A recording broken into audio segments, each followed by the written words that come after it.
नमस्कार दोस्तों, स्वागत है आप सभी का अनलर्निंग पाठशाला के यूट्यूब चैनल। आप देख रहे हैं मेरे साथ डेली करंट अफेयर्स का सेशन जो रोज़ सुबह 6 बजे मैं इस चैनल पर लेता हूं। तो अगर आप किसी भी गवर्नमेंट एग्जाम की तैयारी कर रहे हैं, चाहे एसएससी हो, बैंकिंग हो, तो आपको हर एग्जाम में कुछ ना कुछ फ्रूटफुल मिलने वाला है। ठीक है, आपके एग्जाम में कुछ अच्छा आपको मिलने वाला है। तो जितने भी करंट अफेयर एग्जाम के पर्पज से इंपॉर्टेंट हो सकते हैं वो मैंने एमसीक्यू फॉर्म में यहाँ पे है। उसके साथ साथ हम करंट अफेयर को तो डिस्कस करेंगे ही, उसके अलावा जो उससे रिलेटेड स्टैटिक डाटा होगा थोड़ा हम उसको भी देखते हुए चलेंगे। ठीक है, चलो।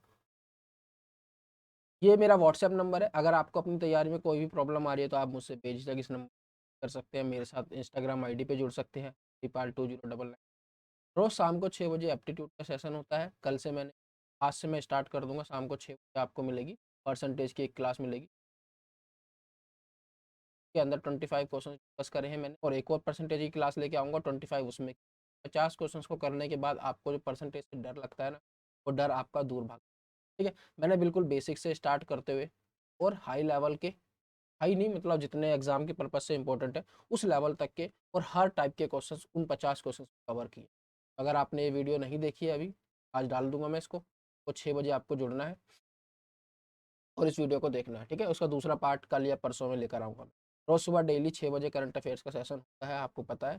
तो अगर अभी तक आपने चैनल को सब्सक्राइब नहीं करा है, चैनल को सब्सक्राइब करो और ज़्यादा से ज़्यादा इस चैनल को फैला दो दोस्तों। ठीक है, चलो पहला क्वेश्चन देखते हैं। ये सोशल मीडिया प्लेटफॉर्म्स है, आप इनके साथ भी जुड़ सकते हैं। ये टेलीग्राम, इंस्टाग्राम, फेसबुक, टेलीग्राम पे आपको पीडीएफ मिल जाएगी इसकी, और यूट्यूब पे तो आप देख ही रहे हो। Who has launched a book in Gujarati स्वाधीनता संग्राम ना सरवीरो। ठीक है, देखो ये गुजराती में लिखा हुआ है, गुजराती। तो ये बुक जो है गुजराती में ही लॉन्च की गई है, गुजराती में ही इस बुक को लॉन्च किया गया है। मीनाक्षी लेखी, मीनाक्षी लेखी कौन है? मीनाक्षी लेखी ये यूनियन मिनिस्टर ऑफ स्टेट है, एक्सटर्नल अफेयर्स और कल्चर। ठीक है, यूनियन मिनिस्टर ऑफ स्टेट और external affairs and culture minister है। और इन्होंने गुजराती में इस बुक को लॉन्च किया है ताकि जो हमारे फ्रीडम फाइटर्स हैं, फ्रीडम फाइटर्स, उनको कॉमेमोरेट, ठीक है, कोमेमोरेट करने की याद में। और इस बार हमें पता है कि 75 ईयर्स ऑफ इंडिपेंडेंस हो गए हैं, 75 ईयर ऑफ इंडिपेंडेंस हो गए हैं भारत की आज़ादी को। तो हम आज़ादी का अमृत महोत्सव सेलिब्रेट कर, उसके रिगार्डिंग बहुत सारे अलग अलग प्रोग्राम सेलिब्रेट किए जाते हैं। उसी के रिगार्डिंग एक है, उसी का एक पार्ट है स्वाधीनता का अमृत महोत्सव, स्वाधीनता का अमृत महोत्सव। इसी के एक इसी को ये स्वाधीनता का अमृत महोत्सव जो है इसी का पार्ट है, जो हम अमृत महोत्सव सेलिब्रेट कर रहे हैं। और उसी के अंदर ये बुक जो है लॉन्च की गई है गुजरात के अंदर। यहाँ पे आप फोटो में भी देखिए। इसके अंदर 75 फ्रीडम फाइटर्स की स्टोरी को बताया गया, फ्रीडम फाइटर बताया गया है कि उनका क्या कॉन्ट्रीब्यूशन रहा हमारी कंट्री के लिए। तो याद रखना है आपको, स्वाधीनता संग्राम का जो लॉन्च किया है बिना। चलो आगे बढ़ते हैं। Which state will host the 36th national games between September 27 and 10 अक्टूबर? ये ऑलरेडी हम न्यूज़ पढ़ चुके हैं कि 36 नेशनल गेम्स जो है कहाँ पे होने वाली है, गुजरात के अंदर। अभी इसकी डेट्स नहीं आई थी फाइनल, अब फाइनल डेट्स आ गई है। 27 सितंबर से लेकर के 10 अक्टूबर तक ही। लास्ट कब हुई थी? 2015 में हुई थी। 2015 के बाद से अभी तक नहीं हुई। 7 साल बाद हो रही है, साल बाद, 7 साल बाद। 2022 के अंदर कहाँ पर? गुजरात के अंदर। गुजरात की 6 सिटीज़ हैं जो इसको इसकी जो गेम्स है उनके इवेंट्स को होस्ट करेंगे। उसके अंदर आपका आ गया अहमदाबाद, सूरत, राजकोट, गांधीनगर, वडोदरा और भावना। ठीक है, ये 6 सिटीज़ हैं गुजरात की जिनके अंदर इस 36 नेशनल गेम्स के जो इवेंट्स हैं उनको होस्ट किया जाएगा, उनको करा जाएगा। इसके अंदर लगभग लगभग 7,000 एथलीट्स पार्टिसिपेट कर रहे हैं, और 14 डिसिप्लिन में, 14 गेम्स के अंदर, 14 गेम्स के अंदर, जिसके अंदर इंडोर गेम्स और आउटडोर गेम्स दोनों मिला करके टोटल 14 नहीं 34 गेम। ठीक है, टोटल इसके अंदर याद रखना है कहाँ पर हो रही है? गुजरात के अंदर। लास्ट हुई थी 2015 के अंदर। अच्छा, इस साल एक हमारी हुई है कॉमनवेल्थ गेम्स, याद है आपको? कॉमनवेल्थ फरवरी में हुई थी ये। और सिर्फ एक आरिफ मोहम्मद खान, आरिफ मोहम्मद आरिफ थे एक, जो जम्मू कश्मीर से थे, जम्मू कश्मीर से एंड कश्मीर। तो ये अकेले ऐसे थे जो इसके लिए क्वालिफाई कर गए कॉमनवेल्थ गेम्स। ये जो इनकी एल्पाइन स्पाइन करके एक गेम होती है, के अंदर आपने देखा होगा बर्फ के अंदर वो 2 डंडों से रेस लगाते हैं ना, उस तरह की गेम होती है। तो इसके 2 इवेंट्स के अंदर ही कॉमनवेल्थ गेम्स में क्वालिफाई किए थे। कॉमनवेल्थ गेम्स 2022 की हुई, कोई बताएगा मेरे को कहाँ पर हुई थी? ये हुई थी, कोई बता सकता है? नहीं, कॉमनवेल्थ गेम्स नहीं, ये थे Tokyo games, Tokyo winter games थे। Olympics winter game, winter Olympics थे, विंटर ओलंपिक्स, विंटर ओलंपिक्स। ठीक है, विंटर ओलंपिक्स कहाँ पे हुए थे? 2022 बीजिंग, चाइना के, बीजिंग। ठीक है, अगर हम अगले 2026 के देखें, विंटर ओलंपिक्स की बात हो रही है, समर की नहीं, तो ये होने वाले मिलन कोटाना। विंटर की बात कर लिए तो हम समर ओलंपिक्स की भी बात कर ले, समर ओलंपिक्स की भी बात कर ले। ठीक है, ये कहाँ पर हुए? 2022 के, सबको पता है, टोक्यो के अंदर। यहाँ पर हमारे प्यारे नीरज चोपड़ा गोल्ड जीत के लाए थे, एक लौता गोल्ड। ठीक है, उसके बाद ये 2024 के होने हैं फ्रांस के अंदर, 2024 पेरिस फ्रांस। और 2028 के होंगे, ये 2028 के होंगे लॉस एंजल्स, यूएसए। ठीक है, ये बात हुई ओलंपिक गेम्स की। अच्छा, जुलाई के अंदर अभी एक गेम्स स्टार्ट होने वाले हैं, कोई बता सकता है कौन से गेम स्टार्ट होने वाले? हाँ सर, होने वाले हैं कॉमनवेल्थ गेम्स। ये कॉमनवेल्थ गेम्स स्टार्ट होने वाले हैं 2022 में, 28 जुलाई से लेकर के 8 अगस्त तक ये चलेंगे। इसका जो होस्ट कंट्री है इस बार, वो कौन है? उसकी है बर्मिंगम। बर्मिंगम में होने वाले हैं कॉमनवेल्थ गेम्स, बर्मिंगम इंग्लैंड के अंदर, इंग्लैंड के अंदर। इसका जो मोटो है गेम्स फॉर एवरीवन, तो याद रखना, पूछ लेते हैं एग्जाम में, गेम्स फॉर एवरीवन का मोटो है। इसके अंदर कम से कम 280 इवेंट्स हैं, जो 20 स्पोर्ट्स के अंदर 280 इवेंट्स हैं, और 5000 से ज़्यादा एथलीट भाग ले रहे हैं। आई होप अच्छे से समझ आया होगा, सारे के सारे पॉइंट्स इंपॉर्टेंट है, प्लीज़ इनको याद रखिएगा, एग्जाम में यहाँ से क्वेश्चन बन सकता है, स्पोर्ट्स से क्वेश्चन जरूर बनता है। ठीक है, तो स्पोर्ट्स की न्यूज़ को बिल्कुल भी नज़रअंदाज नहीं करना है, और आज बहुत सारी स्पोर्ट्स की न्यूज़ है, देखेंगे उनको एक एक करके। अच्छा, अभी अभी खर्ची फेस्टिवल, खर्ची फेस्टिवल सेलिब्रेट किया गया है, 7 दिन का फेस्टिवल होता है। ठीक है, तो हमें बताना है कि कौन सी स्टेट के अंदर सेलिब्रेट किया गया है। सदियों पुराना ये फेस्टिवल है, 7 दिन तक इसको सेलिब्रेट किया जाता है। तो ये सेलिब्रेट किया गया है त्रिपुरा के अंदर, त्रिपुरा के अंदर। ठीक है, देखो खर्ची का मतलब क्या होता है, यहाँ पे 2 मतलब होते हैं इसके, खर और ची। खर मतलब सिंस, सिंस मतलब पाप। ठीक है, और छी मतलब क्लीनिंग, क्लीनिंग,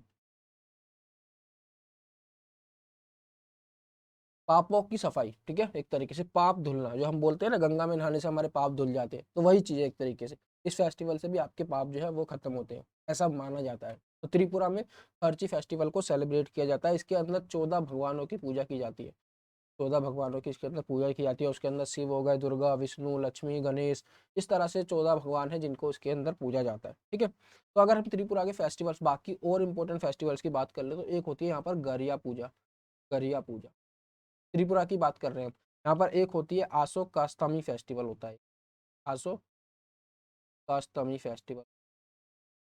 एक होती है नीर महल वाटर फेस्टिवल होता है, यहाँ नीर महल वाटर फेस्टिवल भी होता है। ठीक है, एक यहाँ पे होता है तीर्थमुख मेला, वो भी याद रखना इंपॉर्टेंट है, एक बार एग्जाम में पूछ, तीर्थमुखा। अच्छा, अभी हमने एक फेस्टिवल सेलिब्रेट किया था, टोर गया, थोड़े दिन पहले ही। ठीक है? कोई बता सकता है कौन सी स्टेट के अंदर इसको सेलिब्रेट करते हैं? तो सेलिब्रेट करते हैं अरुणाचल प्रदेश, अरुणाचल प्रदेश। अच्छा, अभी रथ यात्रा चल रही है, आपने बहुत नाम सुना होगा, जगन्नाथ यात्रा, जगन्नाथ रथ यात्रा का बहुत सा नाम सुना होगा। कहाँ पर? उड़ीसा के अंदर रथ यात्रा को किया जाता है, उड़ीसा के अंदर। और ये अभी जो इस टाइम चल रही है, 1 जुलाई से लेकर के 12 जुलाई, मतलब कल खत्म हो गई है। आज 12 जुलाई है ना, ये 13 जुलाई है, तो कल खत्म हो गई है, 12 दिन चली है। तो याद रखना है आपको, जगन्नाथ रथ यात्रा कहाँ पे होती है? उड़ीसा के अंदर होती है। ठीक है, सारे के सारे पॉइंट इंपॉर्टेंट है, कृपया प्लीज इनको याद रखिएगा। चलो,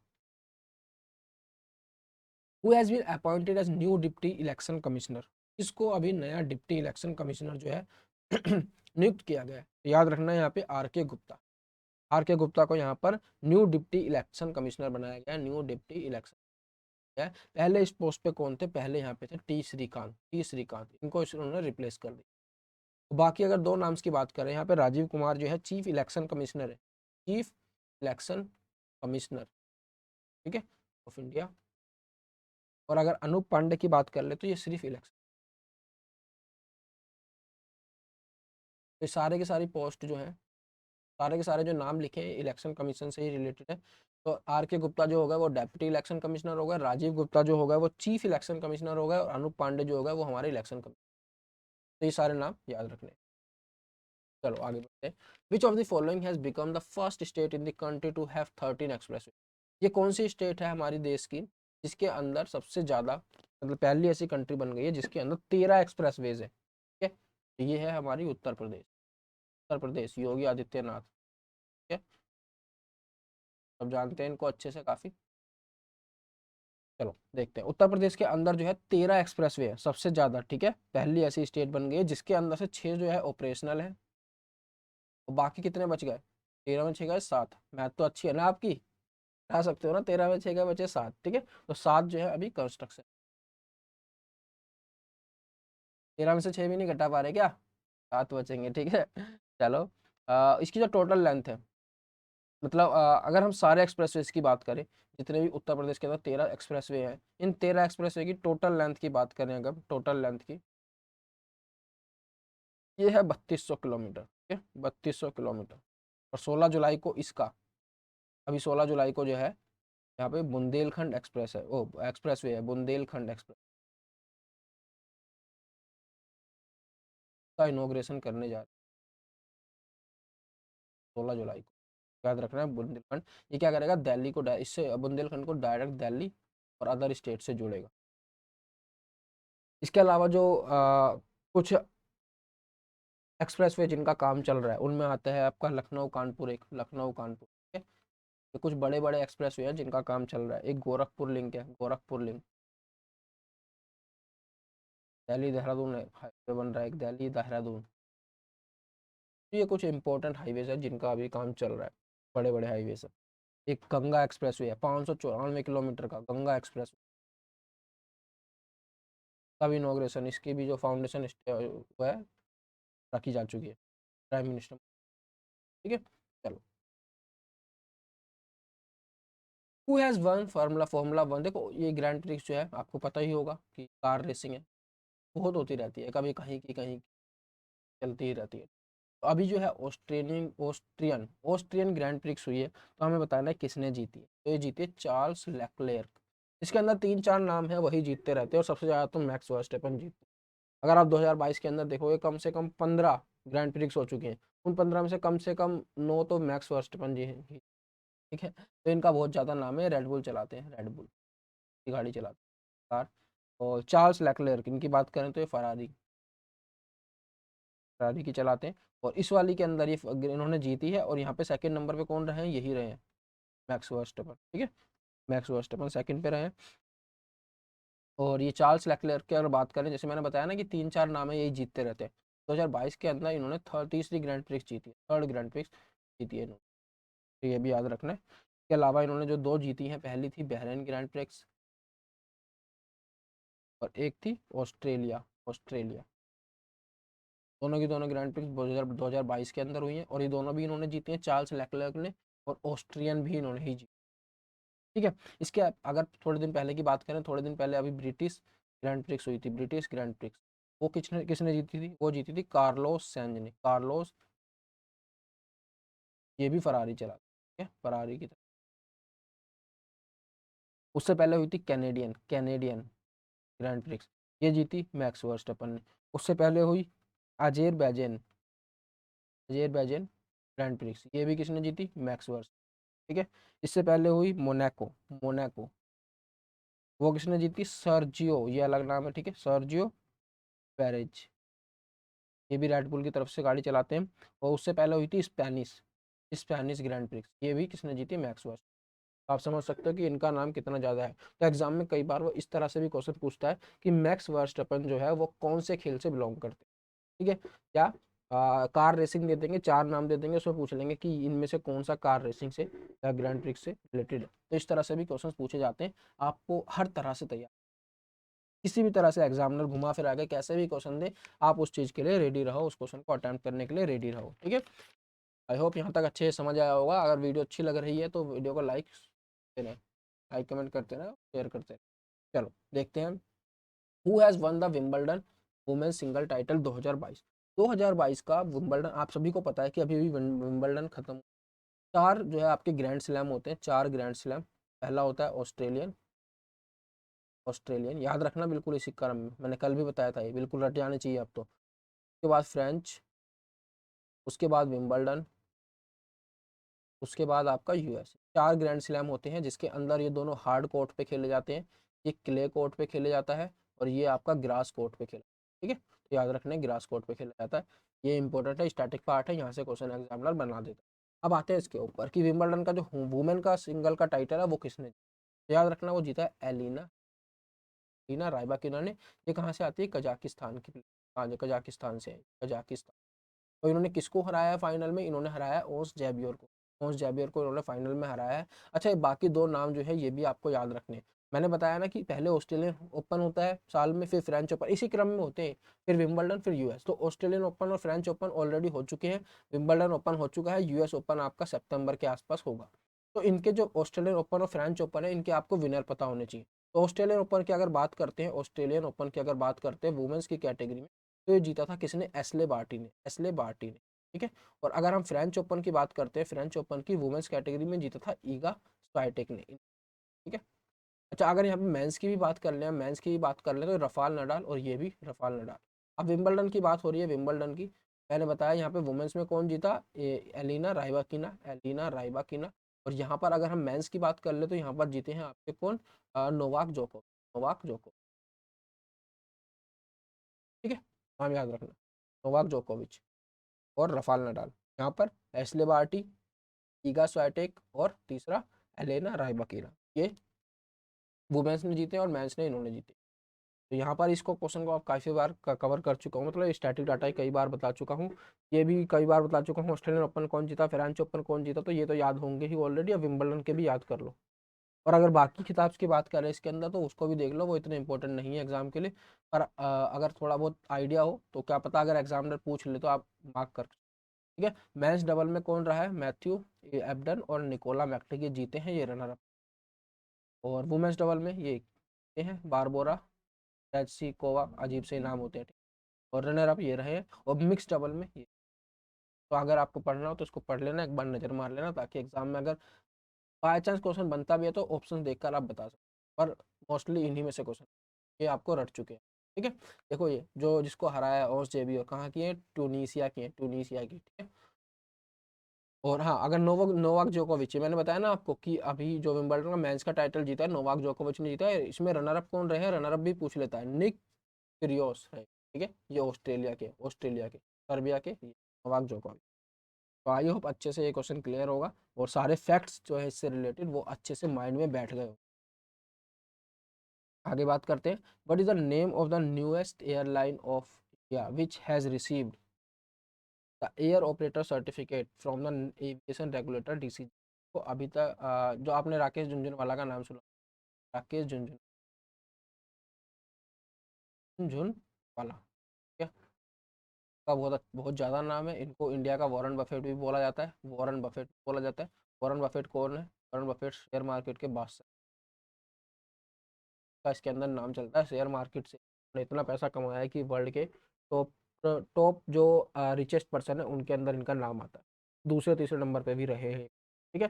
तो राकेश झुनझुनवाला को इंडिया का वॉरेन बफेट कहा जाता है, इसका मतलब ये भी शेयर मार्केट से ही रिलेटेड। अच्छे से नाम याद रखना, राकेश झुनझुनवाला काफ़ी फेमस। इन्होंने एक नई एयरलाइन स्टार्ट की है, आकाश एयर, या आकाशा नहीं है, आकाश, आकाश एयर, ठीक है, आकाश एयर इन्होंने अभी स्टार्ट करी है, राकेश झुनझुनवाला की है। और इसका जो ऑपरेशन है, मतलब जो ये फ्लाइट अपना स्टार्ट कर देगी जुलाई के एंड से, ये अपना जाएगी, अभी दो एयरक्राफ्ट से स्टार्ट करेगी, दो एयरक्राफ्ट से, और हर महीने दो एयरक्राफ्ट ऐड हो, ठीक है। जब ये फाइनेंशियल ईयर 2022-23 खत्म होगा तब तक इसके अंदर 18 एयरक्राफ्ट आ चुके हैं, 18 एयरक्राफ्ट। उसके बाद हर साल 12 से 14 एयरक्राफ्ट हर साल ऐड होंगे उसके अंदर, के बाद फिर, ठीक है, हर एक साल के। तो इसका जो टारगेट है, इसका टारगेट है 5 सालों के अंदर, 5 सालों के अंदर 72 एयरक्राफ्ट को के अंदर लाना।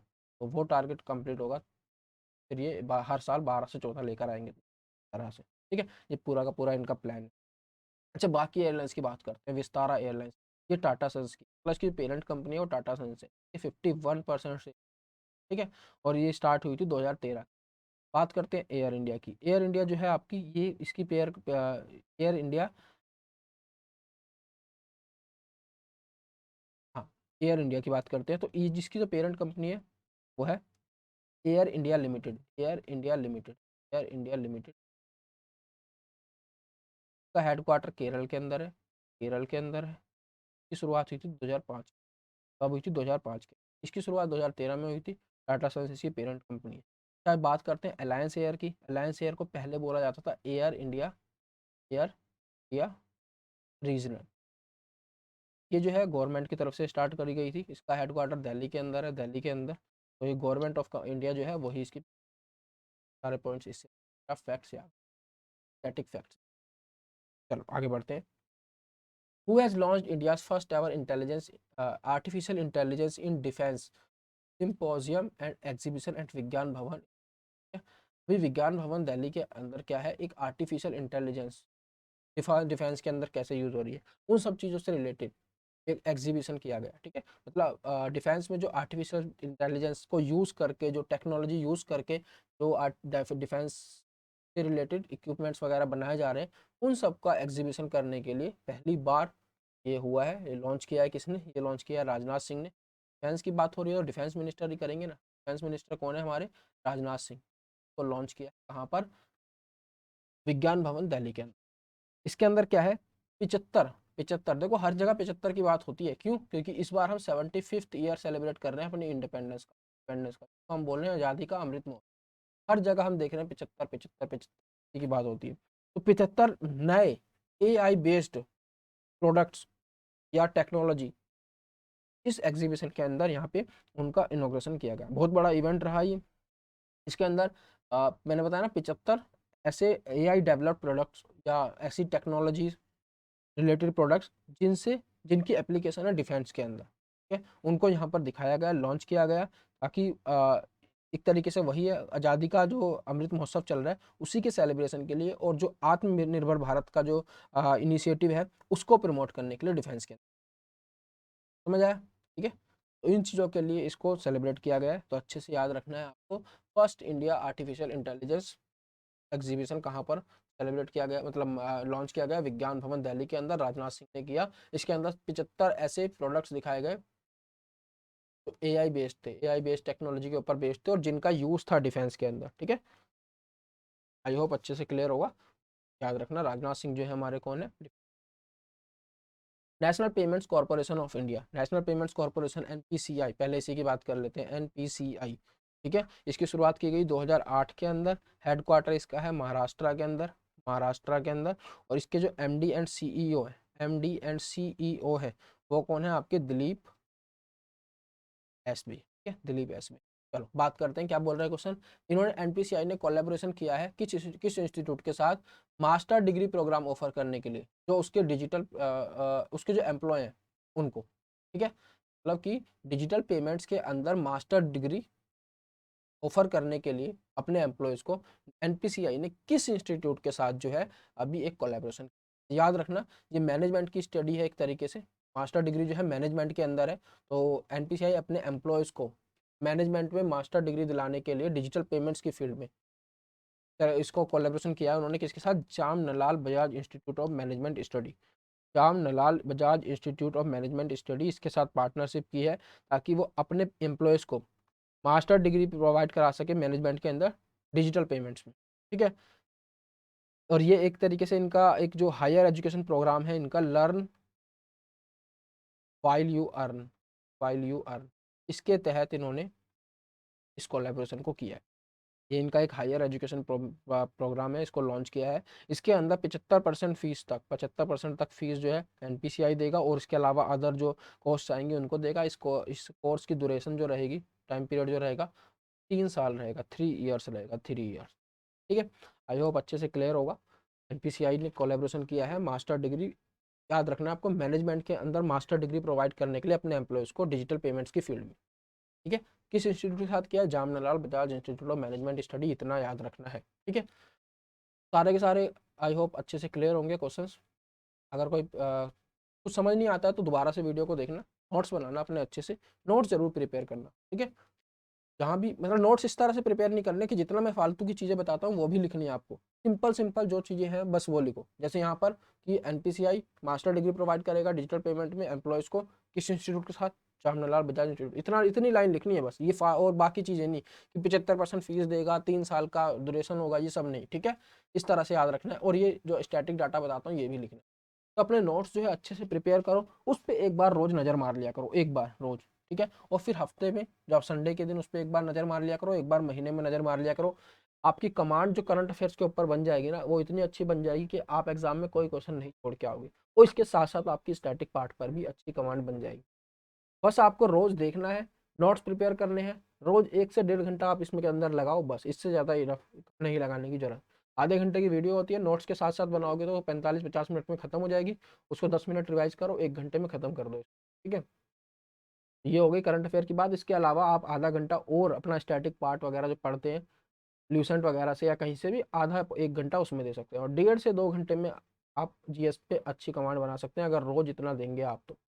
इससे ज़्यादा नहीं देना बिल्कुल भी। 2 घंटे जरूरी है। अगर आप एग्जाम की तैयारी कर रहे हो, 2 घंटे अगर नहीं दे रहे हो अपने जीएस के पासपोर्ट, जीएस जीके के पोर्शन को, तो फिर कोई फायदा नहीं है। 2 घंटे कम से कम इसको देने हैं आपको, 2 घंटे कम से कम इंग्लिश को देने हैं आपको, और 3 घंटे कम से कम आपको मैथमेटिक्स को देने हैं। इन तीनों को अच्छा करो, स्ट्रॉन्ग करो, ठीक है। उसके अलावा जो चौथा बचा रीजनिंग, उसको आप अगर 1 से 2 घंटे भी दे रहे हो तो काफ़ी है, क्योंकि वो जितने ज़्यादा आप टेस्ट सीरीज लगाओगे ना, उससे ज़्यादा अच्छा बनेगा, ठीक है। तो टेस्ट सीरीज लगाओगे तो उससे आपकी कमांड बन जाएगी रीजनिंग के ऊपर। और नहीं बन रही है, कुछ टॉपिक्स उसके इंपॉर्टेंट होते हैं, जैसे कि कैलेंडर हो गया, टाइम हो गया, कैलेंडर हो गया, टाइम हो गया, ये सब नहीं आते तो इनकी एक एक बार वीडियो देख लो, खत्म करो इनको, ठीक है। तो कम से कम आपको 8 घंटे की जो प्रॉपर स्टडी है वो करनी ही करनी है। अगर आप किसी भी एग्जाम को निकालना चाहते हो, 8 घंटे मिनिमम है। उस टाइम आपको फोन वोन नहीं छेड़ना है, ठीक है। कुछ चीजें ऐसी याद रखो जो जरूरी है एग्जाम को निकालने के लिए, ठीक है। एक है आपकी रिवीजन, रिवीजन जरूरी है। एक है आपकी प्रैक्टिस, और एक है आपकी कंसिस्टेंसी, कंसिस्टेंसी। और भी कई सारी चीजें हैं जो आपको ध्यान रखनी चाहिए। मैं एक अलग से वीडियो बनाऊंगा, उसके अंदर सारी चीजें समझाऊंगा। रिवीजन उन सब्जेक्ट्स के लिए काम करती है जिनके अंदर हमें रटना ज्यादा होता है, जैसे कि इंग्लिश, जिसके अंदर हमको one word substitution, phrases, vocabulary, ये सारी चीजें रटनी है। उसके अंदर जितनी ज्यादा आप मल्टीपल रिवीजन करोगे उतनी ज्यादा अच्छी कमांड बनेगी। प्रैक्टिस उन सब्जेक्ट में काम करती है जहां पर हमें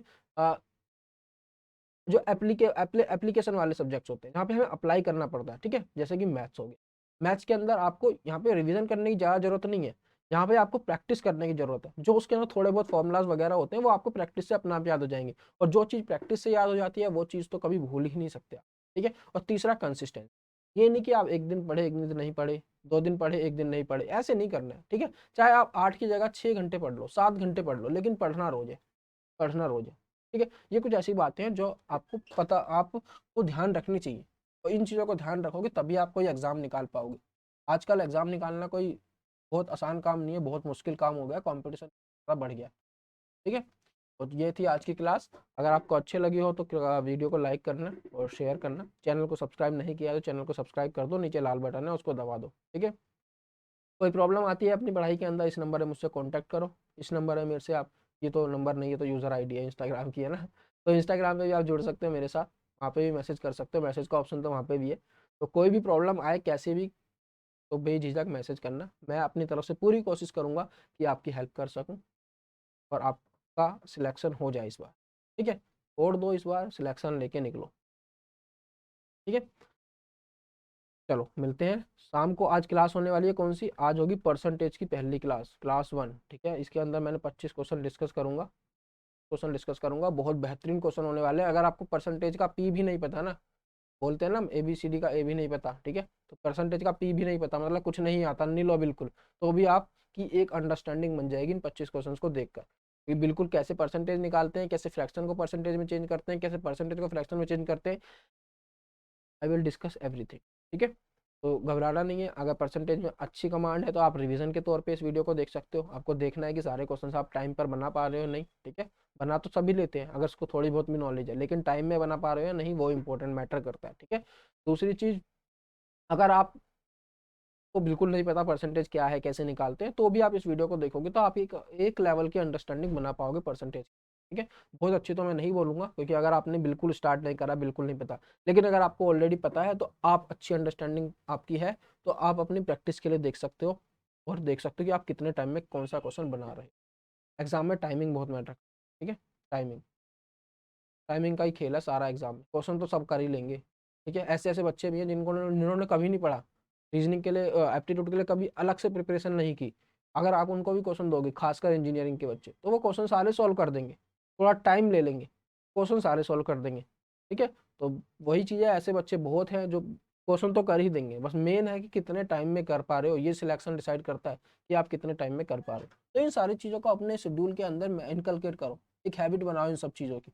ठीक है, एग्जाम के जब हाँ माहौल होता है ना, उस माहौल में अपने आप को लेकर आओ, ढालो उस माहौल के अंदर, टेस्ट सीरीज दे दे के। ठीक है, कि आप टाइम के अंदर कर पा रहे हो नहीं कर पा रहे, कौन से क्वेश्चन बन, कितनी प्रैक्टिस चाहिए, क्या क्या पढ़ना है, वो सब चीज़ें एक अच्छे प्रॉपर शेड्यूल के साथ, मैनेजमेंट के साथ चलो, आपका कोई भी एग्जाम निकल जाए। ठीक है, सिर्फ हार्ड वर्क करने से एग्जाम नहीं निकलता, hard work plus smart work दोनों करने होते हैं। चलो मिलते हैं आपसे शाम को 6 बजे मैथ्स की क्लास में। तो ज़्यादा से ज़्यादा अपने दोस्तों के साथ वीडियो को शेयर कर देना, लाइक कर देना। धन्यवाद दोस्तों, जय हिंद।